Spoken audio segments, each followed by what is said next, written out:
really popular piece with my students, and I think there's quite a few reasons for that. It's a very catchy tune. It feels nice under your hand as well, and it's a really good pattern. So if you like patterns, or if you memorize music a lot rather than reading it, you would love this. So you get a pedal note in the top. Pedal note, nothing to do with the pedals that your feet use, just means a repeated note that keeps coming back under the same finger. So we've got a pedal note at the top and a nice scale-wise motion down, so it feels really nice. Then it happens again. It's a 2-bar phrase. It happens again, a semitone lower, and then it happens again, a bit lower again. So that's a descending sequence for the same tune. Really nice on the ear. Again, the repetition kind of gets in your hand and in your ears. And then the harmonic sequence is based on a circle of fifths, which is a really predictable, lovely harmonic sequence. Now, all those things are compositional devices that Handel would have used in the Baroque period. So hence the title, And Now Let's Handel. So all those years ago, Handel would have used sequences, pedal notes, and circle of fifths.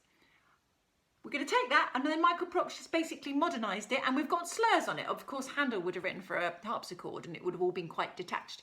And this is going to be much more legato, so a modern take on it, basically. Be careful, though, because Michael Proksch has done some quite interesting slurs. And my tip for this is, in the first line, you've got a 2-bar phrase and another 2-bar phrase. Crescendo into the middle, and slightly dim out at the end. And of course we have to slightly break because it's a new phrase. And we do the same here, crescendo into the middle and out. But then line 2, it's actually a 4-bar phrase.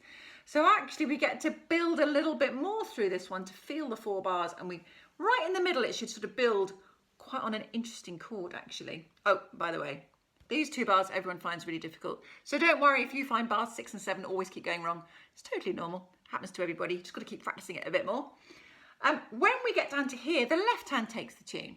Totally similar idea, pedal note, nice descending pattern. But now our slurs are 1 bar at a time and actually slightly off kilter, which means it kind of sounds a little bit more funky. It almost sounds syncopated. Careful, because your left hand might rush a little bit when it goes da da da da. So caterpillar, caterpillar, caterpillar, all of that. But the big jumps you might want to rush on a bit because it feels a bit big. But yeah, keep your rhythm really steady in your left hand. So right hand tune, all the quavers of the tune. Right hand tune, first 2 lines. Left hand takes over, so he's got to push a lot more to make it sing. And my other tip would be maybe do piano or MP at bar 9, because then our crescendo really shows. Get good fingering on your chords. When we get to the top of page 2, all similar material happens again, which is great because it feels familiar. Probably another reason why students love it. The left hand's the same as the beginning up here, so that's good. The right hand though, now the tune is going upwards rather than down, so it's kind of turned upside down. Here, the left hand does something it doesn't do in any other bar, which is kind of Michael, because he's put a writ on it, so we can kind of think, oh, this is the different time that I do that. Then we get back to speed, and it's really similar to the beginning, but again, slightly different. Your left hand is the same, except the 3rd note of every bar is 2 notes higher than it used to be. Got to think a little bit in this bit. Sometimes people get a bit confused because it's similar but different. And your right hand has got the instruction to emphasize your middle notes more, the middle tune.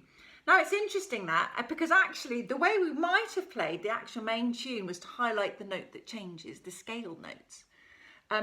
That might happen acoustically naturally, even if you kept a really nice balance with your hand and you were rotating really nicely, and actually maybe you did play every note totally evenly, but maybe acoustically the scale patterns pings out. Well, here he wants you to actually really consciously make that happen. So just to make it a bit different, really.